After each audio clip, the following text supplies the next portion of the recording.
참 할렐루야죠. 오늘 2024년 새해 첫 번째 주일입니다. 물론 여러분이 해만 빼면은 사실 우리에게 늘 있는 오늘이죠.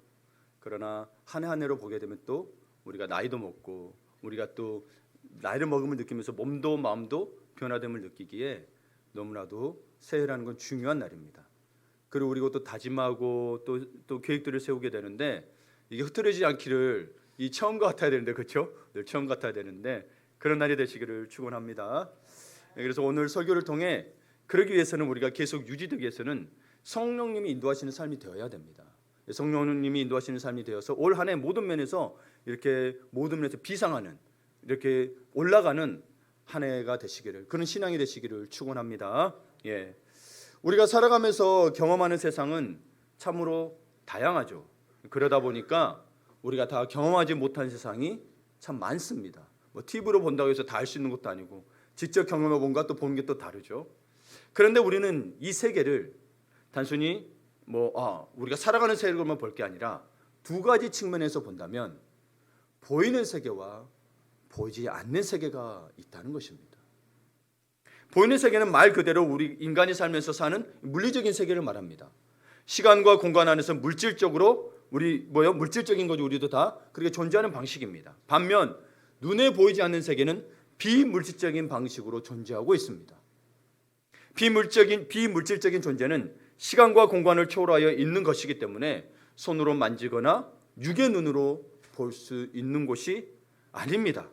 그럼에도 불구하고 그 세계, 보이지 않는 세계는 존재합니다. 여러분 만약에 존재하지 않는다 그러면 한번 봅시다. 예를 들어서 바람이 어디서 시작하신 분 아시는 분 계시나요? 과학자도 모르죠. 바람이 어디 시작하는지 모릅니다. 근데 바람이 보이나요? 안 보이나요? 안 보이죠. 그렇다고 해서 바람이 없나요? 아니요. 바람은 존재하고 있습니다. 자, 우리들 이야기하죠. 속 터질 때마다 야, 내 속을 다 까버려서 보고 싶다.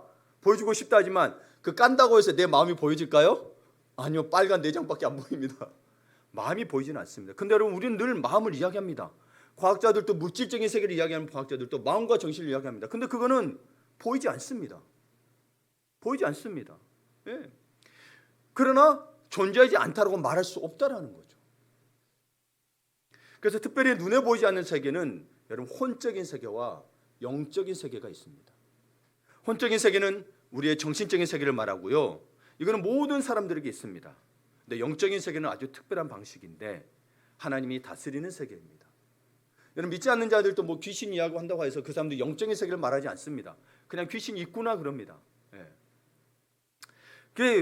왜 영적인 세계가 아주 특별하냐? 하나님이 다스리기 때문인 거고 하나님은 영으로 존재하시기 때문입니다. 영적인 존재세요. 그래서 요한복음 4장 24절을 보게 되면 하나님은 영이시니 예배하는 자가 영과 진리로 예배할지니라 라고 됐습니다. 우리에게는 영이 있어야 돼요. 성령이 우리 안에 거하셔야 되고 그리고 진리로 말씀으로 우리가 예배해야 된다는 거죠. 그래서 예수를 믿는 사람들에게는 바울은 이야기하기를 혼과 영과 육이 있다고 이야기합니다. 육과 혼과 영. 육부터 보게 되면 육과 혼과 영이 있습니다. 이게 사도 바울은 그래서 육의 사람과 영의 사람을 나누기도 하죠. 근데 육을 다스리는 것은 육이 있고요. 우리가 육을 있는데 육이 그냥 여러분 아무것도 생각도 그러다는 뭐예요? 그냥 우리 식물 인간이라고 그러죠. 예. 그래서 이거는 아무것도 할 수가 없는 상태인 거예요. 그러나 육을 다스리면 뭐가 있어야 되냐면 정신이 있어야 됩니다. 예. 그래서 우리가 이야기하면 정신 지체가 있는 분들은 이 정신으로 말미암아 자기 육의를 조절할 수가 없죠. 장애가 있기 때문에. 그래서 진짜 여러분 육을 다스리는 것은 우리의 정신이고 정신을 다스리는 것은 성령을 말합니다. 영이라고 해서 우리가 따로 있는 우리도 영이지만 우리를 다스리는 것은 우리의 영이 아니라 성령이 되어야 된다는 것입니다. 예수 그리스도를 구주로 믿는 성도는 반드시 그래서 성령의 다스림을 받아야 됩니다. 우리가 만약에 보세요. 성령이 아닌 다른 영, 귀신도 영이죠. 그죠? 영적인 존재죠. 다른 영, 사탄에 의해서 지배받는다라면 이 사람도 혼과 영이 있지만 성령의 사람이라 영의 사람이라 말할 수 없습니다. 이런 사람들을 뭐라고 하냐? 영의 사람이 아니고 악한 사람, 육의 사람이라고 표현합니다. 이 귀신에 사로잡히고 우리 사단에 다스린다해서 이 사람이 영적인 존재가 아니에요. 이 사람들을 육의 사람이라고 이야기합니다. 특별히 더 구체적으로 이야기하면 귀신 들린 사람 이렇게 표현을 하기도 하죠. 오늘 말씀을 통해서 보게 되는 것은 오늘 성령의 임재하심, 성령 세례를 받아 성령의 다스림을 받는 삶을 말하고 있습니다. 자, 그렇다면 여러분, 아직 성령에 대해서 모르는 분도 계실 텐데 이제 성령에 익숙해져야 됩니다. 우리가 금요일에도 가끔 성령에 대해서 성령에 대해서는 금요일 자주 하죠. 근데 우리 삼위 하나님을 이야기하는데 성령이 어떤 분이신가라고 했을 때 아직 모를 수 있습니다. 그러나 여러분, 이미 신앙생활 하고 있는 분들은 스스로에게 물어야 됩니다. 나는 성령의 임재 안에 있는가? 성령의 임재가 있는가? 임재가 있는 삶인가? 임재만 있다는 게 아니라 성령의 임재가 있는 삶을 살고 있는가? 주일날만 임재가 있는 게 아니라 월요일부터 토요일까지도 성령의 임재, 능력의 임재가 삶을 살고 있는가? 아니면 성령의 임재가 부재한 삶인가? 자신을 봐야 합니다. 성령의 임재가 있고 성령의 충만이 있다는데 나는 성령의 임재도 충만도 없어. 어떻게 해야 될까? 그럼 성령의 임재가 부재한 삶이 어떤 것이냐? 성령의 임재가 없는 삶을 말하는 거예요. 오늘 본문에서 다루고 있는 문제도 성령의 임재에 관한 내용입니다. 1절을 보면 아볼로가 고린도로 건너간 뒤에 바울이 이 지방에서 에베소로 건너왔습니다. 이 말은 뭐냐면 아볼로와 바울이 이 길이 이제 못 만났다는 이야기, 엇갈렸다는 이야기예요. 아볼로는 원래 에베소에서 있었거든요. 근데 사도행전 18장에서 보게 되면 브리스길라와 아굴라에게 복음에 대해서 더 정확한 가르침을 받고 그 다음에 고린도로 건너가서 복음을 전해서 영혼구원을 하게 됩니다. 그래서 사도행전 18장 26절에서 보게 되면 그는 아볼로를 말해요. 그가 회당에서 담대히 말하기 시작하거늘 브리스길라와 아굴라가 듣고 데려다가 하나님의 도를 더 정확하게 풀어 이르더라. 27절에 아볼로가 아가야로 건너가고 잠을 형제들이 그를 격려하며 제자들에게 편지를 써 영접하라 하였더니 그가 감에 은혜로 말미암아 믿은 자들에게 많은 유익을 주니. 자, 26절에 보면 아볼로가 원래 에베소에서 가르쳤는데 이 사람이 아직 하나님의 도를 더 정확하게 몰랐었습니다. 듣고 보니 브리스길라와 아굴라는 여러분 아시다시피 바울에게 가르침을 받았어요. 바울과 같이 사역도 했어요. 예. 듣고 보니까 이 아볼로가 예수에 대해서는 아는 것 같은데 이 18장 여러분 후반절을 보게 되면 성령에 대해서는 몰라요. 그 부분을 설명해 준 겁니다. 그래서 그리고 나서 고린도에 있는 아가야로 건너가서 그때부터 했더니 은혜로 말미암아 많은 자에게 유익을 줬다는 영혼구원을 하고 성령의 인도하심을 받을 수 있도록 했다는 것을 의미하고 있습니다. 그래서 이렇게 엇갈리면서 가르침을 받고 고린도로 가게 되면서 바울은 마치 에베소로 오고 아볼로와 바울은 서로 만날 수가 없습니다. 아볼로와 바울은 이야기하는 게 뭐냐면 고린도 전서에 보게 되면 아볼로 파냐 바울 파냐가 나옵니다. 근데 누구 파가 중요한 게 아니라 예수를 믿는 게 중요하고 성령 안에 있는 게 중요하다고 이야기하죠. 거기서 아볼로가 나옵니다. 아볼로도 언변이 좋고 말이 뛰어난 사람이었고 정말 신실한 사람이었기 때문에 그렇습니다. 근데 그렇게 에베소로 와서 보니까 오늘 본문 1절에 보니까 어떤 제자들을 만났습니다. 상황이 그래 어떤 제자들을 만났는데 에베소 오니까 근데 이들은 이미 복음을 믿고 받아들인 성도들이었다고 보고요. 바울이 이들에게 묻습니다. 2절에 보게 되면 갑자기 그들을 만나서 아볼로에게 가르침을 받았던 자들이에요. 물어요. 이르되 너희가 믿을 때에 성령을 받았느냐. 여러분 이거는 저도 담임 목사이지만 여러분에게 늘 물어야 됩니다. 성령을 받았느냐. 구원을 받았느냐는 그게 같이 포함이 되어 있는데 그럼 구원받은 증거를 삶을 살고 있느냐고 늘 묻는 겁니다. 여러분 내가 믿음으로 구원받는 건 맞으나 그럼 그 믿음이 어떻게 드러나야 되냐는 거예요. 바울도 묻는 겁니다. 이르되 너희가 믿을 때 성령을 받았느냐? 여러분은 믿을 때 성령을 받았습니까? 아멘. 그러자 그들이 대답합니다. 2절에 아니라 우리는 성령이 계심도 듣지 못하였노라. 어떤 제자들이라 그랬죠. 에베소에 있는 교회에 있는 성도들이에요. 그런데 성령의 계심도 듣지 못하였노라고 이야기합니다. 이 대답을 듣고는 바울은 놀라지 않을 수 없었겠죠. 그래서 바울이 또 묻습니다. 3절에 그러면 성령의 계심도 듣지 못하였더니 갑자기 세례를 묻어요. 너희가 무슨 세례를 받았느냐? 그들이 대답합니다. 대답하되 요한의 세례니라. 그들은 분명히 복음에 관해 듣고 복음을 읽고 세례를 받았지만 요한의 세례만 알고 있었습니다. 그렇게 된 이유가 사도행전 18장 25절에 나옵니다. 한번 읽어볼까요? 그가 일찍이 주의 도를 배워 열심으로 예수에 관한 것을 자세히 말하여 가르치나 요한의 세례만 알따릅니다. 그는 아볼로입니다. 아볼로는 일찍 주의 도를 배워서 열심으로 예수의 그걸 가르쳐서 자세히 말했으나 요한의 세례, 즉 성령 세례는 알지 못했다고 이야기합니다. 그에게 가르침을 받았어요. 근데 여러분 그러면 아볼로는 성령 안에서 거하지 못했느냐? 그건 다른 문제입니다. 여러분 영어 PPT를 한번 띄워보면 영어 성경을 보게 되면 NIV로 보게 되면 이 구절에서 he는 아볼로 he spoke with great fervor 이렇게 됐거든요. 정말 대단한 열정을 가지고 말씀을 전했다라는 거예요. 근데 NIV 성경이 이 구절에 각주가 달렸어요. 어떤 번역본에는 뭐냐면 he spoke with great fervor in the spirit 돼 있습니다. 대문자 spirit이 된 것은 성령이라고 말한 거거든요. 이거를 의역하면 뭐냐면 성령으로 인하여 열정으로 말했다는 겁니다. 뜨거움으로 말했다는 거예요. 그럼 이걸 한번 봅시다. 이 말은 아볼로는 비록 요한의 세례만을 알고 있었지만 성령 안에서 전하고 사역했다는 거죠. 그렇지만 성령에 대해서는 잘 모른다는 거였어요. 여러분 우리가 사역한다고 했을 때 저 사람이 성령 안에서 사는 건 맞는데 이 사람은 성령을 모를 수 있다는 거예요. 우리가 일하는 거 보고 이 사람이 성령을 안다 라고 다 말할 수 없다라는 거죠. 그러나 이 사람은 성령 안에 있다 없다? 있다라고는 말할 수 있다는 겁니다.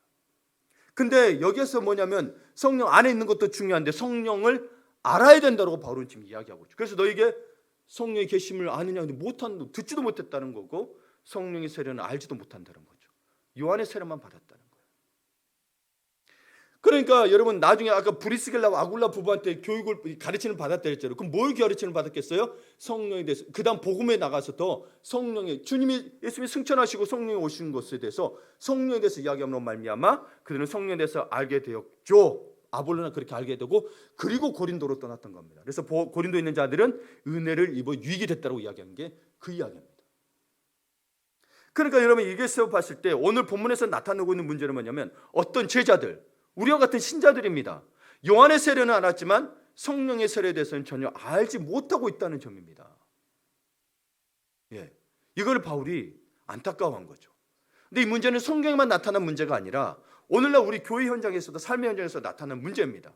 교회에서 세례 교육을 받고 신앙 고백하고 세례는 받지만 예수 구세주로 고백하고 세례는 받지만 성령 세례는 알지 못하는 이들이 참 많습니다. 바울은 성령 세례 곧 임재하심이 성령의 임재하심이 없는 신앙에 대해 안타까워한 겁니다. 여러분 우리가 사복음서를 보고 이 사도행전을 보게 되면 알겠지만 제자들이 예수님께 가르침을 받고 함께 했어도 나중에 나가지 못하잖아요. 근데 그들이 뭐를 받고 나가게 됩니까? 성령을 받고 나가야 되거든요. 굉장큼 성령이 우리에게 있어서 중요합니다. 우리 사역함에 있어서. 그래서 오늘 권사님도 기도했지만 성령으로 받고 헌신할 수 있도록 이야기하고 있잖아요. 굉장히 중요하다는 거죠. 저도 여러분 중학교 때인가 세례를 받았으나 그리고 저도 세례를 주고 했지만 진짜 세례 받을 때 어쩌면 단순한 거거든요. 서약하고 안수하고 이렇게 하거든요. 근데 어떤 분들은 눈물을 펑펑 흘립니다. 그래서 그 감격 때문에 주에만 찰 때마다 우는 분들도 계세요. 근데 어떤 분은 교육했어요. 교육했는데 그냥 예수로 구세로 고백했는데 세례 받든 주에만 전하든 그냥 그런가 보다 이런 분들도 계세요. 표정이 아무 감동도 없어요. 여러분 사실은 이제 우리가 매뉴얼이 정하지 않으면 안 되니까 교육 과정을 하고 고백을 하면 세례를 주지만 여러분 그걸로만으로 구원받았다고 말할 수 없다는 걸 증명하는 겁니다. 우리는 뭘 받아야 돼요? 성령 세례를 받아요. 성령을 받아야 돼요. 굉장히 중요합니다. 그래서 여러분 기독교를 맛만 보고 한 사람은 성령에 대해서 이야기 안 했으면 기독교 이렇더라. 하나님 이렇게 믿는데 어떠더라 하는데 그 사람들 성령에 대해서 절대 이야기하지 않습니다. 우리가 신앙이 깊어지면 반드시 성령에 대해서 이야기할 수밖에 없습니다. 왜냐하면 그분이 우리 안에 계시기 때문에 그렇습니다. 그럼 성령님의 임재하심이 없는 신앙이 뭐냐? 어떻게 되느냐? 우리 8절에서 9절에 대표적으로 나타납니다. 읽지는 않았지만 제가 읽어드릴게요. 눈을 한번 보세요. 바울이 회당에 들어가 석 달 동안 담대히 하나님 나라에 관하여 강론하며 권면하되 석 달 동안이면 짧은 시간이 아니잖아요. 거기 가서 복음을 전하고 강론하며 권면했는데 어떤 사람들은 석 달이에요. 마음이 굳어 순종하지 않고 무리 앞에서 이 도를 비방하거늘 바울이 그들을 떠나 제자들을 따로 세우고 두란노손에서 날마다 강론하니라. 여러분 성령 충만했잖아요. 바울은 성령 충만한 사람이죠. 지혜도 있고 그런 사람이 전했다고 해서 다 모든 사람이 성령을 받고 깨닫고 하는 게 아니란 사실입니다. 그런데 자신의 마음이 굳어 있으면 아무리 진리의 말씀이라도 예수님한테 직접 배웠던 가룟 유다도 예수님을 배반한 것처럼 배신하고 만다는 겁니다. 성령이 없는 사람들은 마음이 굳어 순종하지 않고 예수의 복음을 비방합니다. 그러니까 바울이 어떻게 합니까? 그들을 떠나 제자들을 따로 세우고 두란노 손에서 따로 제자들을 강론합니다. 교육했어요. 토론했다라는 거예요. 이거 어느 정도 했느냐? 10제로 보면 이걸 2년 동안 합니다. 2년 동안 했던 거예요. 그래서 여러분 바울이 막 복음만 전하렀다고 다니고 막 이곳저곳 옮겼다고 생각하는데 물론 맞습니다. 근데 길어요. 전도가 기는데 그의 전도에 있어서 주된 사역이 뭐냐면 가르치는 거였습니다. 그냥 복음 전하고 너 이제 알아서 교회 다녀 이게 아니었다라는 거예요. 바울 사역을 봐보세요. 가르칩니다. 그리고 나서도 뭐 돌아다니면서도 편지를 써서 가르치죠. 봐보세요. 여러분 그냥 교회 알아서 하면 다 알아서 될 거야가 아니라 오해 오면 뭐예요? 가르침을 받고 배움을 받아야만이 여러분 성장하고 마음이 굳어지는 것도 풀어진다는 걸 알 수 있습니다. 네. 가르침이 굉장히 중요해요, 여러분. 그래서 늘 가르침을 받아야 돼요. 그래서 우리는 그것들을 짰던 거예요. 우리 그래서 세가죽본부터 해서 이렇게 짰던 겁니다. 그래서 여러분 물론 여러분 스스로도 할 수 있습니다. 이거는 뭐 목사만 해야 된다는 부분은 아니에요. 요즘은 뭐 유튜브도 있고 뭐 성경 CTS 뭐 기독교 방송 때문에 여러분 얼마든지 할 수 있습니다. 저는 그걸 말한 거예요. 하시라는 거예요. 그냥만 주일만 듣고는 여러분 다 채워지지 않습니다. 여러분 그거에 대한 하나님 말씀에 대한 갈증이 없습니까? 여러분 주일날 40분, 30분, 40분 설교 듣고 다 채워진다라면 여러분 이 성경에 있는 거 어떻게 제가 다 한 번에 설명했던가요? 아니 여러분 전 채워지지 않아요. 제가 설교도 안 채워져요. 늘 따로 기도하며 말씀 보고 하면서 쉼표 묻고 기도하면서 해야 채워지더라는 거죠. 그래서 여러분 전루에서 목회자에서 기도할 때도 뭐요? 목사도 따로 경건의 시간을 가져서 늘 그 시간을 갖고 기도할 수 있도록 여러분의 기도를 요청하고 있는 겁니다. 네. 그게 안 되면 목사도요. 여러분 이거에 대해서 채워지지 않고 그냥 지적인 것만 전달이 될 수 있다라는 거예요. 여러분 그리고 우리 교회들은 세례를 베풉니다. 그렇죠? 그래서 의식으로 베푸는 이 세례는 예수님을 구세주로 믿고 고백하는 사람에게 베풉니다. 세례는 부정한 것만을 씻어내는 의미가 아닙니다. 유대인의 정결의식이 있죠. 성전에 들어갈 때 늘 씻거든요. 집안에 들어갈 때도 씻고 하죠. 이 정결의식 그냥 내 몸을 씻는 것만을 의미하는 게 아니고 인간의 죄됨을 고백하고 예수님의 십자가의 죽음과 함께 나의 옛사람이 죽고 죄의 사람이 죽고 예수님의 부활과 함께 새로운 피조물 새 사람으로 태어나 그리스도의 부활에 참여하는 삶이 되었다는 것을 보증하는 예식이 오늘날의 세례인 거예요. 그러니까 내가 죄를 고백하고 끝이 아니라 내가 예수님의 부활의 삶이 어떤 것이냐 그 삶을 살아내는 것이 여러분이 세례를 받았고 진짜 성령을 받았다는 증거가 되는 겁니다. 단순히 의식으로만 끝난다면 삶에서는 부활의 삶이 없다면 여러분 그냥 세례 받은 거예요. 그냥 세례 받은 거 교회 공동회에 참여할 수 있는 회원이 된 거예요. 그것뿐이에요. 세례식은 여러분 경건하게 진행이 됩니다. 우리 침례교는 뭐예요? 머리까지 물에 담그죠. 그리고 어떤 또 기독교에서는 또 여기 물을 3번 붓기도 합니다. 뭐 컵이나 뭐로 붓기도 하고 또 우리 장로교 같은 경우는 머리에 스파클링이라고 그러죠. 이렇게 뿌리거나 이렇게 손에 적셔서 머리에 이렇게 하면서 세례를 줍니다. 근데 여러분 초대교회 성도들은 2년에서 3년 동안 세례 교육을 받고 고난주간 한 주간을 금식하며 부활절 아침에 세례를 받았다고 합니다. 금식까지. 우리 금식은 안 시켰죠. 요즘은 금식은 없어도 그러면 오히려 도망가. 오히려 기회가 없어지니까 요즘엔 조금 더 옛날보다는 느슨하게 하는 건 있습니다. 그러나 여러분 초대교회 성도들 왜 2년 동안 세례 교육을 했는가를 우리는 생각해 봐야 됩니다. 바울도 두란노 소원에서 2년 동안 했다고 되어 있습니다. 믿음이 그냥 생기는 게 아니라는 거죠. 하나님의 말씀이 들어가지 않으면 말씀이 제대로 들어가지 않고 가르침을 받지 않으면 가르침을 받아도 여기서 마음이 강팍해져서 순종하지 않은 사람이 있는데 이것마저 하지 않으면 다들 진짜 강팍한 대로 살아간다는 거예요. 그래서 교회에서 여러분 배웠다고 해서 직분이 높다고 해서 목사라고 해서 여러분 성경을 안 보고 연구를 안 하면 다 믿음 떨어집니다. 그래서 매일매일 말씀만을 보고 묵상하는 삶이 굉장히 그래서 하나님의 말씀에서 지배받는 삶을 살아야 돼요. 그게 세계관인 거지. 여러분 그러지 않으면 여러분이 가장 많이 보는 게 뭐예요? 뉴스 많이 본다. 그러면 뉴스가 그 생각이 계속 남아있죠. 세상 험하구나. 하나님 안 떠올라요? 세상 험하구나. 주여 소리는 나와요. 근데 그게 뭐가 있죠? 나한테 뭐가 있죠? 나를 지배합니까? 그냥 조심해야 되죠. 내가 그런 일 안 당하도록. 주님과 동행하는 삶이 아니라 그냥 내가 조심해야 되는 거예요.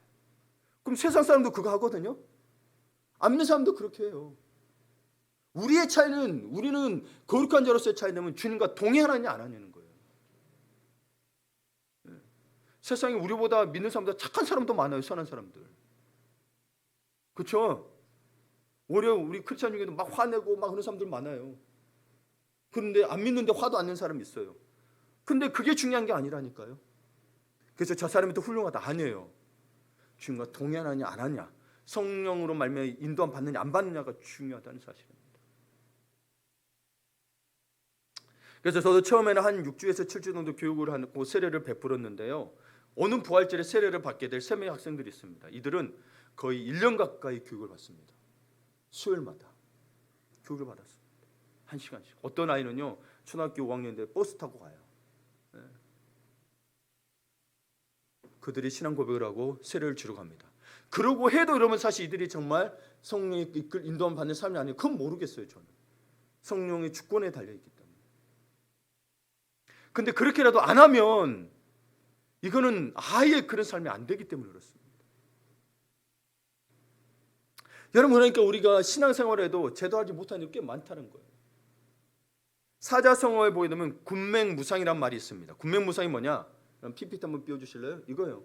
장님이 코끼리 만지기가 군맹무상이에요. 눈이 안 보이는 사람들이 코끼리가 있는데 코끼리를 만지는데, 어떤 사람 봐보세요. 뭐 그림으로도 돼 있는데 영어로도 있죠. 어떤 사람은 코를 만지면서 뭐 절구통으로 보고, 여기 보면 여기 이분은 뭐예요? 여기 이쪽에 있는 분은 상아 만지면서 스피어라고 돼 있죠. 창이라 그러고, 상아잖아요. 창이라 그러고, 저기는 뭐 등판 만지면서 뭐예요? 이거 키고, 여기는 뭐 후라이팬이라 그래요. 봐봐요. 팬 뭐 선풍기인가? 선풍이라고 하나? 하여튼 보세요. 뭐 벽이라고 그러고, 여기 코끼리 꼬 만지면서 로프라고 밧줄이라고 그러고, 저기는 뭐예요? 꼬리는 안 만졌네. 다리 보고 뭐 막대기라고 그러고. 이게 여러분, 이게 코끼리는 아니잖아요. 근데 우리가 이렇게 신앙생활을 한다는 거예요. 신앙 안에 들어있고 교회 안에 들어있는데 장님 코끼리 만지식으로 자꾸 자기 식대로 판단한다는 거예요. 말씀 안에서 제대로 깨우침 받고 성령의 인도하심을 받는 게 아니라 자꾸 자기 생각과 자기 기준으로 하나님을 판단하고 신앙을 판단하고 사람을 판단하는 어리석은 신앙에 빠지고 있다는 거예요. 성령의 인도함을 받지 못하면 여러분 하나님이 누군지를 알지 못한다는 거예요. 바로 그래서 비밀이라 그랬어요. 여러분 여기 와서 하나님 듣고 예수 듣고 성령 듣지만 그게 뭔지를 모른다는 거예요. 그냥 저기 교회 다니는 사람들은 그냥 하나님이라고 이야기하되 이러는 거예요. 여러분 하나님에 대해서 이야기할 수 있습니까? 예수님은 어떤 분인가 이야기할 수 있습니까? 성령님이 어떻게 하시는지 이야기할 수 있습니까? 여러분의 그 정신 안에 그게 들어있지 않다면 여러분은 성령의 지배를 받지 못하고 있는 겁니다. 그거 꼭 알아야 되라고 이야기한다면 할 말이 없습니다. 근데 여러분 뭘 믿습니까? 내가 믿는다고 할 때는 알아야 믿는 거죠. 여러분 무조건 믿는 거는 맹목적인 거죠. 그러면 여러분 북한에서는 김일성 숭배 사상이 우상 숭배되어 있으니까 김일성 믿어 그러면 그 믿는 게 믿음입니까? 아니죠. 여러분 내용을 알아야 된다. 이분이 왜 하나님이시고 왜 경배해 받아야 되는 분이고 왜 영광 받아야 되는 분이고 왜 이분이 창조자인지를 알아야 믿을 거 아닙니까? 이분이 창조니까 그냥 믿어. 그것만큼 여러분 위험한 신앙이 어디 있습니까? 그래서 여러분 이단이 생기는 거잖아요. 가슴 아픈 현실인 거예요. 그러면 여러분 어떻게 되냐면 여러분 그러면 목사도 신격화되게 되고 목사 말만 다 믿어 그래서 가스라이팅 당한다니까요. 어제도 신문을 보게 되니 파면된 신부님이세요. 신부라는 건 가톨릭에 있는 분을 이야기하죠. 근데 이분이 어떤 여성분이 암에 걸렸는데도 치료도 안 받고 죽게 됐어요. 이분이 좀 유명한 회사에 고위 관부까지 지냈던 분이 여성분인데 대단한 분이시죠. 사회적으로. 근데 하라는 대로 다 하는 거예요. 뭐 갖다 바치는 갖다 바치고 치료받지 말면 치료받고 심지어 뭐 하나 사는 것도 이메일에 보니까 다 허락받고 있다는 거예요.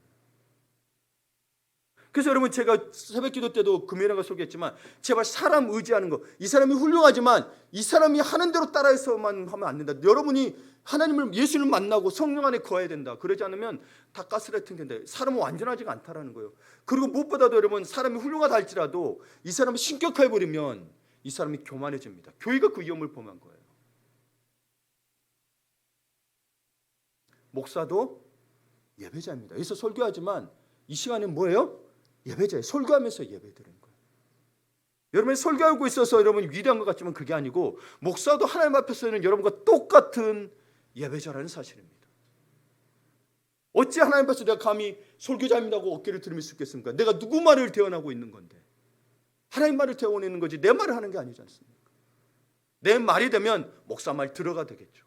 그러나 하나님 말씀이기 때문에 하나님 말씀을 들으라고 하는 것입니다. 그러면 성령의 임재를 경험하지 못한다면, 우리가 성령의 임재를 경험하지 못한다면 단지 이성적이고 지식적인 차원에서 세례를 받고 신앙생활을 하게 되고, 그러면 착오와 오류에 빠지기 쉽고요, 독선이 되기 쉽습니다. 그러면 어떤 일이 발생이 되냐면, 여러분 교회 왜 다닙니까? 하나님 앞에 예배하고 하나님 만나게 하잖아요. 그런데 예배는 좋아. 근데 뭔가 마음이 상하면 교회 안온의 만해가 발생이 됩니다. 왜? 성령이 없기 때문에. 교회에서 그걸 책망하는 게 아니라 이분이 아직 신앙이 성숙하지 못했구나. 여러분 어떤 일이 발생이 되더라도 여러분 하나님 앞에 예배 드리는 거는 어떤 상황에서도 드리는 겁니다. 그렇게 따진다면 북한에서는 예배 드리면 안 되는 거잖아요. 그렇죠? 북한에서 드리지 말라고 그러고, 여러분 아오지 탄광 가니까 걸리면 드리지 말아야 될까요? 아니죠. 지하교회에서 드리고 있잖아요. 그러니까 여러분 우리가 감정이 상하고 안 좋은 일이 있다 하더라도 예배는 떠나는 게 아닙니다. 교회는 떠나는 게 아닙니다. 그 교회가 2단 이상은 떠나야 되겠으나 예배 가운데 정말 하나님의 임재하심이 있고 진실함이 있다라면, 말씀이 하나님의 말씀에서 왜곡되지 않는다라면 떠날 이유가 없죠. 그러나 관계는 힘들 수는 있어요. 그럼 그걸 기도하자는 거죠. 왜냐하면 여러분 사람의 관계가 깨지면 결국 관계가 깨지면서 뭐가 깨지게 돼요? 하나님의 관계까지 깨는 거예요. 하나님의 관계가 올바로 서 있으면 사람의 관계가 힘들고 어렵더라도 하나님의 관계에서 회복이 됩니다. 근데 그걸 못 감당해냅니다. 왜? 하나님 관계가 올바로 안 돼 있기 때문에. 그러니 핑계를 다 사람으로 댑니다. 목회자 되고 누구 권사님 되고 장로님 되고 그러면서 떠나가는 겁니다. 제가 말한 거는 여러분 교회가 내가 일부러 막 떠났다는 의미를 말한 게 아니에요. 교회가 어려운 상태에서는 우리가 교회를 떠날 수 있죠. 그런 상황을 이야기하는 게 아니라 실제로 여러분이 일상 교회 신앙생활에서 일어나는 이야기하는 겁니다. 과거에 있던 교회나 지금 교회나. 그러니 여러분 우리는 성령 세례, 성령의 임하심이 있는 삶이 반드시 있어야 합니다. 이건 반드시 있어야 되는 겁니다. 바울이 에베소에서 만난 어떤 제자들은 요한의 세례, 즉 물세례만 알고 있었습니다. 형식적이고 의례적인 세례들만 알고 있었다는 거죠. 그런 그들에게 바울은 세례 요한이 외쳤던 내용을 인용합니다. 그래서 4절을 3번으로 보게 되면 바울이 말하였다. 요한은 백성들에게 자기 뒤에 오시는 이 곧 예수를 믿으라고 말하면서 회개의 세례를 주었습니다라고 바울이 말한 거예요. 그러니까 세례 요한이 베푼 물세례는 아직 여러분 예수님의 사역 전이잖아요. 이 물세례는 그리스도를 믿음으로 받아들이기 위한 준비 단계로 자신의 죄를 깨닫고 회개케 하는 회개의 세례라는 점을 강조합니다. 회개 필요하다는 거죠. 근데 회개의 세례라는 거예요. 그래서 이야기하죠. 너희가 회개에 합당한 열매를 맺으라고 이야기합니다. 회개의 세례는 세례 요한이 가르쳤던 핵심적인 내용이고, 그가 외쳤던 세례는 사람의 죄성을 강조하여 복음의 필요성을 깨닫게 했다는 거예요. 너희 회개해, 너희 죄에서 지금 죄 회개해야 돼라고 이야기하죠. 그가 성령에 대해서 이야기하는 거 들어봤습니까? 아니, 못 들었습니다. 세례 요한은 성령에 대해서 이야기하지 않았습니다. 그러나 그가 누구를 이야기했냐면 방금 4절에 있는 것처럼 내 뒤에 오는 이 곧 예수를 믿으라고 말했다는 거예요. 그러면서 회개 세례를 주었다는 거예요. 그러니까 바울이 이야기하는 건 뭐냐면 단지 죄로부터 회개를 나타내는 그 요한의 세례에서 멈추지 말고, 요한이 이야기하지 않느냐, 그리스도를 믿으라고, 예수를 믿으라고, 그 안에 생명이 있다는 거다. 그 그리스도를 바울이 지금 강조하고 있는 겁니다. 세례요한이 잘못했다 그게 아니고, 너희가 세례요한을 알아서 잘못되는 게 아니고, 왜 세례요한이 이야기한 죄에게만 멈춰 있느냐, 내 뒤에 오실 그리스도, 내가 신대매를 기도 감당하지 못할 그분을 이야기하고 있는데 왜 그분을 이야기하지 않느냐라고 이야기하는 거예요.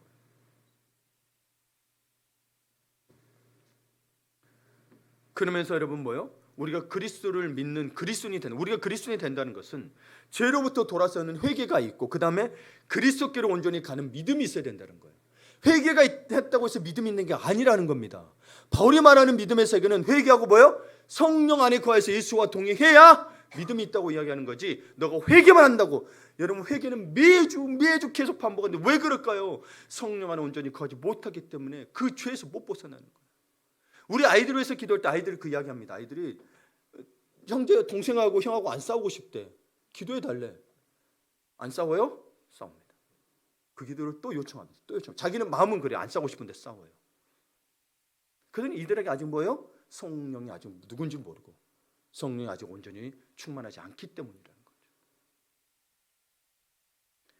그러면서 바울의 이 가르침을 들었던 예배소 사람들이 예배소 왔다 그랬잖아요. 사도행전의 이야기인데 19장은 예배소에 있는 사람들이 이야기하는 거예요. 그럼 예배소서가 또 따로 있잖아요. 그렇죠? 예. 그 예배소 사람들이 이야기한 거예요. 바울의 이 가르침을 들었던 예배소 사람들은 5절에 보니 주 예수 이름으로 세례를 받았습니다. 그들이 듣고 주 예수 이름으로 세례를 받으니 그들은 뭐로 세례를 받은 거예요? 회개 세례를 받았는데 세례 받았다니까요. 받았는데 또 받은 거예요. 누구의 이름으로? 주 예수의 이름으로 세례를 받은 거예요. 이 세례를 받아야 된다는 거예요. 그랬더니 바울이 그들에게 손을 얹어 안수했습니다. 그때 성령이 그들에게 내려와요. 6절에 같이 있습니다. 바울이 그들에게 안수함에 성령이 그들에게 임하심으로 방언도 하고 예언도 하니. 성령이 임함이 있어요. 그래서 방언도 하고 예언도 했다라는 거예요.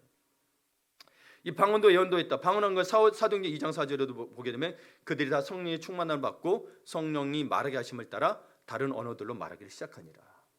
사도행전 10장 44절에서 46절에도 보게 되면 베드로가 이 말을 할 때 성령이 말씀 듣는 모든 사람에게 내려오시니 베드로와 함께 온 할례 받은 신자들이 이방인들에게도 성령 부어 주심으로 말미암아 놀라니 이는 방언을 말하며 하나님 높임을 들음이더라. 특별히 이 사도행전 10장에서는 여러분 보게 되면 놀라운 게 뭐냐면 말씀을 들을 때 성령이 임합니다. 여러분 지금 뭘 듣고 있어요? 네. 여러분 자꾸 혼자 기도할 때만 받는 게 아니고요. 혼자 기도할 때도 받고요. 또 마가다락에서 기도해서 받고요. 말씀을 들을 때도 받아요. 성령 임재를 경험한 사람들 중에 은사 중에 가장 두드러진 특징 중에 하나가 방언이었다고 이야기해요. 네. 사도행전 시대. 방언 안 받으면 성령 충만 안 받느냐? 그 이야기는 아니에요. 두드러진 은사 중에 하나예요. 네.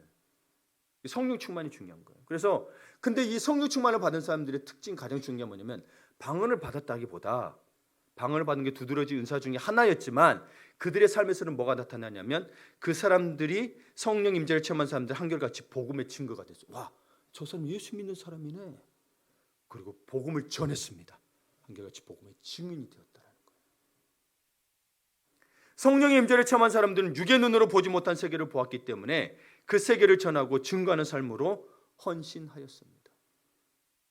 그들은 예배소 교회의 핵심 인물이 되어 교회를 바르게 세우고 하나님 나라를 확장하는 삶에 헌신하게 됩니다. 그전에 요한의 세례를 받을 때는 그러지 못했어요. 그런데 그들이 그를 받고 더 교회를 든든히 세워가게 됩니다. 여러분, 교회를 바르게 세운다는 것은 번듯한 건물을 지었다는 걸 말한 게 아닙니다. 복음을 알고 믿고 성령 세례를 받은 이들이 모여, 이게 교회죠. 복음을 알고 믿고 성령 세례를 받은 게 모인 게 교회예요. 이게 성경에서 말하는 에클레시아 교회를 말하는 거예요. 교인, 그 교회가 모여 있는 이 건물을 우리가 이제 교회라고 부르는 거지. 이걸 건물적 교회인 거예요. 성경에서 교회 오면 우리를 이야기하는 거예요. 그럼 그들이 모여서 뭐 하겠어요? 주님을 닮은 사랑과 헌신을 일상에서, 가정에서, 일터에서 행함으로 하나님의 나라가 확장되도록 했다는 거예요. 교회 안에서만 그런 게 아니고 뭐요? 나갔다라는 거예요. 일상에서. 그것이 교회가 바르게 세워졌다는. 그러면 교회가 바로 세워졌다는 건 뭐예요? 교회 구성원들이, 공동체가 바로 세워졌다는 의미인 거예요. 아니, 나는 상관없어, 저 사람만 잘하면 대가 아닌 거예요, 여러분. 교회는 여러분 하나하나가 다 바르게 세워져야 교회는 바르게 세워진다는 거예요. 여러분이 성령 충만을 받아 세워진다는 거예요. 그래서 바울이 뭐 얘기해요? 에베소에서도 너희 지체가 연결되어 세워진 게 교회라고 해요. 지체론을 이야기하는 거예요. 그러니 이제 우리는 성령의 인도함을 받는 신앙인이 되어야 합니다. 성령의 인도함을 받는 신앙은 무엇이냐? 근데 사실 오순절 사건 같은 현상이 성경에만 나타난 현상은 아닙니다. 우리 공동체도 분명히 나타나는 사건인 거죠. 그 예가 하나가 뭐냐면 하나님은 하나님의 성전을 떠나지 않고 간절히 기도할 때 성령을 또 부어주셨습니다. 사도행전 8장 14절에 보게 되면 예루살렘에 있는 사도들이 사마리아도 하나님의 말씀을 받았다함을 듣고 베드로와 요한을 보내매 그들이 내려가서 그들을 위하여 성령 받기를 기도하니 이는 아직 한 사람에게도 성령 내리신 일이 없고 오직 주 예수 이름으로 세례만 받을 뿐이더라. 이에 두 사도가 그들에게 안수하며 성령을 받는지라. 여러분, 핍박이 있었어요. 근데 예루살렘 사도들은 좀 떠나지 않고 있었어요. 대신 베드로와 요한을 보냅니다. 그리고 그 이방인들을 위해서 계속 성전에서 기도합니다. 중보기도 한다는 거죠. 그래서 그 사람은 뭘 받아요? 성령 충만을 받게. 여러분 이게 굉장히 여기 사도행전 8장에서 뭐가 나타나냐면 내려가서 성령 받기를 기도합니다. 하나님의 말씀 이미 받았어요. 근데 아까 하나님의 말씀 받을 때도 성령 임한다고 했죠. 근데 못 받은 이들도 있었어요. 그리고 마가다락방에서도 받았던 이 있고 또 그러지 못한 이도 있고 다락방에 없던 이도 있고. 그리고 여러분 우리가 이번 주간에 누가복음 1장을 봤는데 누가복음 1장에 보면 뭐가 나타나 있냐면 엘리사벳이 나오는데 세례요한의 어머니예요. 네 표현이 있습니다. 세례요한이 성령 충만을 어떻게 받았느냐? 1장 15절에 모태로부터 성령 충만을 받았다고 되어 있습니다. 모태로부터. 1장 15절 한번 나중에 찾아보세요. 모태로부터. 여러분 자녀가 부모님을 통하여도 성령 충만을 받는다는 거예요. 목사만을 통해서가 아니라. 근데 여기도 보니까 여러분 이방인들은 아직 세례도 안 받았는데 주 예수 이름으로만 세례를 받을 뿐이라고 되어 있죠. 그 다음에 이제 오직 주 예수 이름으로 세례를 받고 이 두 사도가 그들에게 안수하며 성령을 받는다. 이게 세례를 받을 때 아까 오늘 본문에 보게 되면 19장 1절에서 7절 보게 되면 주 예수 이름으로 세례를 받고 바울이 안수하니까 성령 받잖아요. 이럴 때도 성령을 받고 또 뭐요? 마가다락방에서 성령 받고 또 말씀을 아까 베드로 10장 사도 10장 뭐요? 말씀을 들을 때에 성령 받고 오늘 또 뭐요? 다 받았지만 또 따로 두 사도가 안수하며 성령을 받기도 한다는 거예요. 그리고 어디서 기도하고 있었다는 거예요? 성전 예루살렘 성전에서. 여러분 믿지 않는 사랑하는 이들이 있다면 성령 충만 받기를 기도합시다. 말씀 들었을 거예요. 이미 복음 들었을 거예요. 이제 뭘 받아야 돼요? 성령 충만 받기를 기도해야 된다.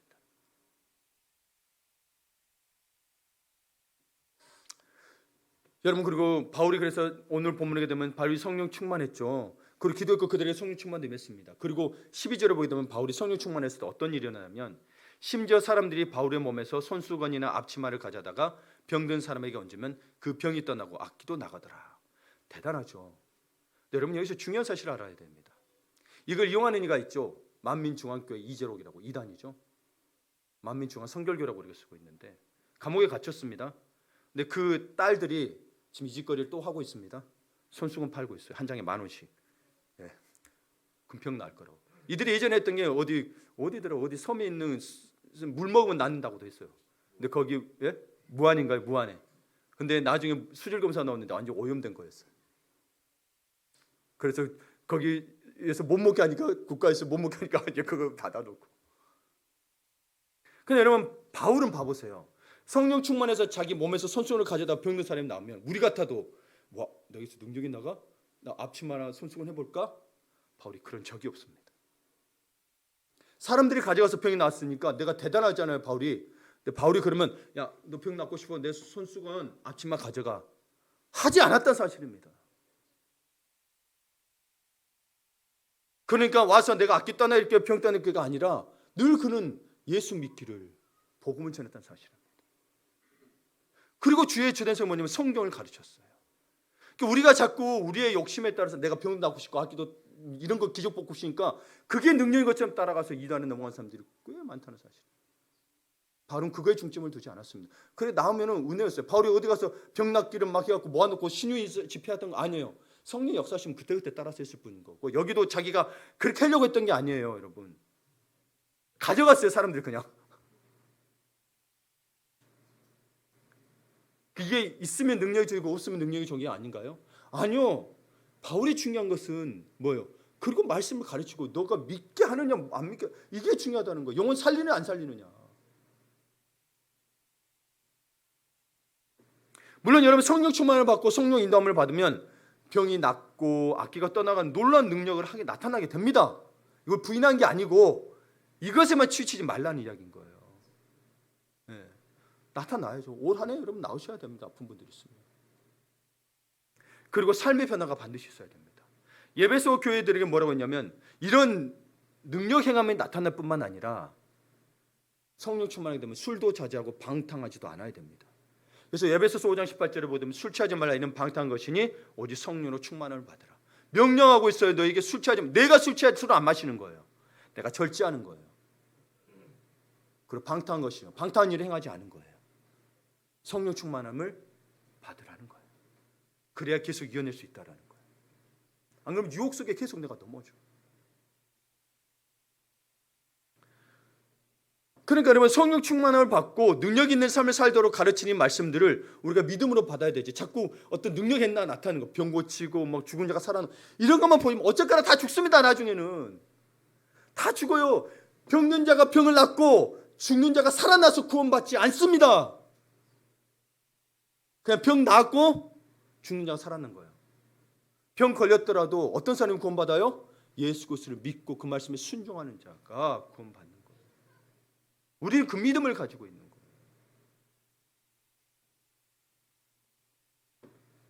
그러니 또 성령을 또 어떤 역할을 하냐면, 그러니까 여러분, 내가 방탕하고 술 취하지 않게 해서 또 다른 것들, 여러분 막 내가 분노가 나고 화가 나고 미흡고 하는 것들도 있잖아요. 대표적인 것도 우리가 하는 거, 에베소 3장 16절에 보게 되면 이런 말씀이 있습니다. 함께 읽어볼까요? 그의 영광의 풍성함을 따라 그의 성령으로 말미암아 너희 속사람을 능력으로 강건하게 하시오며. 나의 힘으로 안 된다는 거예요. 속사람은 나의 정신, 나의 마음을 말하죠. 뭐로 말미암아 지배를? 영인 성령에 의해서 내가 지배받아야만이 강건하게 되고 이겨낼 수 있다라는 거예요. 내가 죄를 이겨내는 게 아닙니다. 성령이 계셔야 이겨내는 겁니다.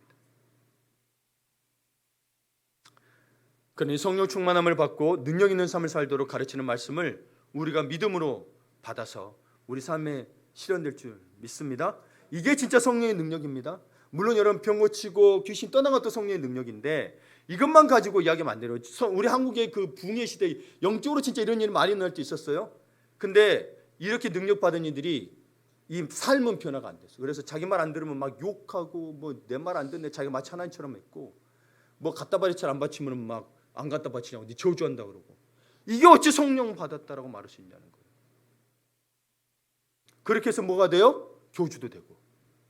그래서 성령은 여보, 이 능력만 나타날 뿐만 아니라 가장 중요한 내 속사람이 성령으로 말하면 강건해지고 술 취하지 않고 방탕하지 않고 지혜로운 자가 되고, 그렇게 돼야만이 성령의 열매가 맺어지는 겁니다. 말씀을 마무리해 주십니다. 2024년 새해에는 성령님의 인도함을 받은 은혜가 있기를 바랍니다. 성령의 능력으로 당신의 삶이 능력 있는 삶이 되기를 원합니다. 다치는 걸 끊어내시길 바랍니다. 그리고 모든 병든 것이 치유되고 강건하게 되는 은혜가 있기를 바랍니다. 묵히고 막혀있던 문제들이 풀리고 무너지는 은혜가 있기를 바랍니다. 주님의 기쁨이 되는 한 해가 되시기를 바랍니다. 아멘.